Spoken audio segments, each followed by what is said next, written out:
Hello, Harlan. Tonight I'm going to be reading Junie B. Jones' first grader, Toothless Wonder. Today I am done with this thing, and I mean it, from Junie B. Jones, first grader. I put down my pencil and I opened my mouth. Then I reached in my finger and I wiggled my tooth. That thing has been loose for a very long time, only no matter how hard I wiggled, it will still won't come out. I pulled it teensy bit. Ow, that hurt. And dumb bunny tooth, I said. May turned her head and looked at me. May sits next to me in room 1. She is not a pleasure. You shouldn't say dumb bunny, Junie.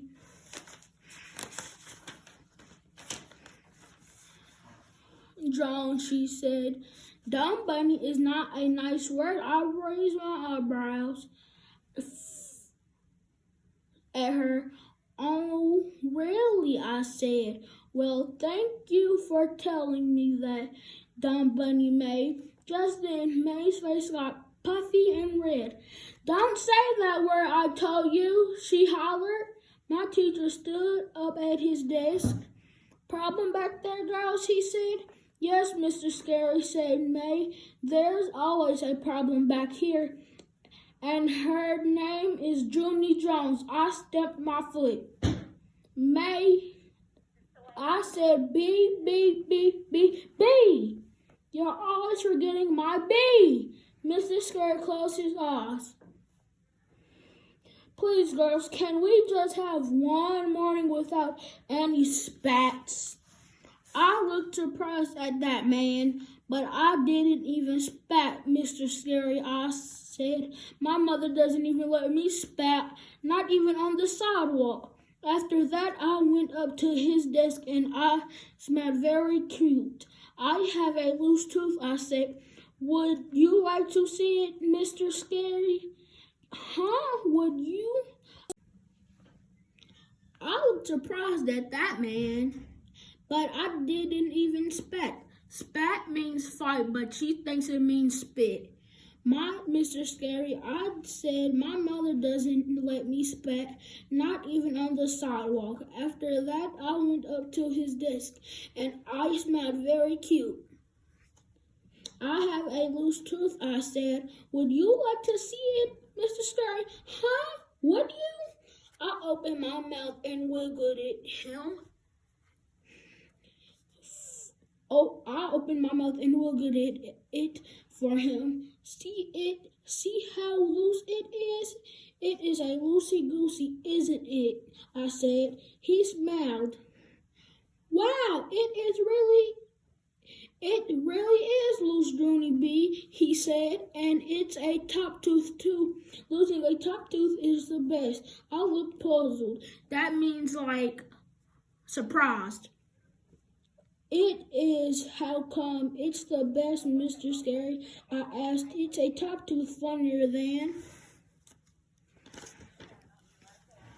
a bottom tooth, do you mean? Because last year I lost a bottom tooth and I didn't actually get a kick out of it. My teacher did a ha-ha chuckle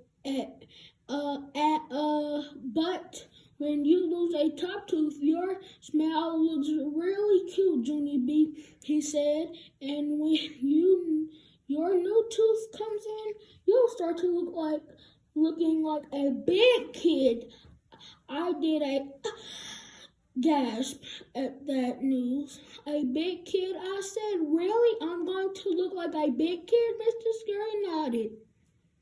Sure you are. He looked around the room. Class, does anyone in here have their big top teeth yet? If so, please raise your hand, he said. All of the children looked and looked at each other.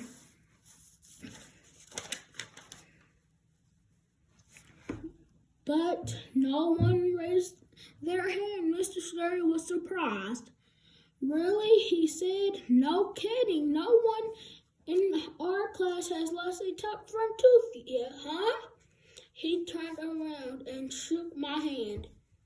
Well, congratulations, said Junie B. Jones. He said, it looks like you're going to be the first person in room 1 with a big top tooth. I felt very thrilled. Thank you, I said.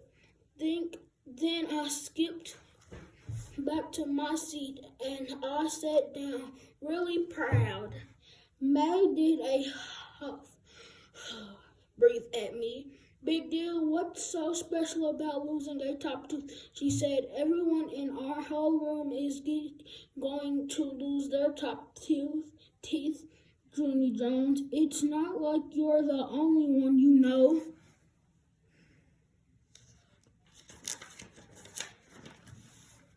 I did a huff, breathed right back at her. I said, yes, May, I know.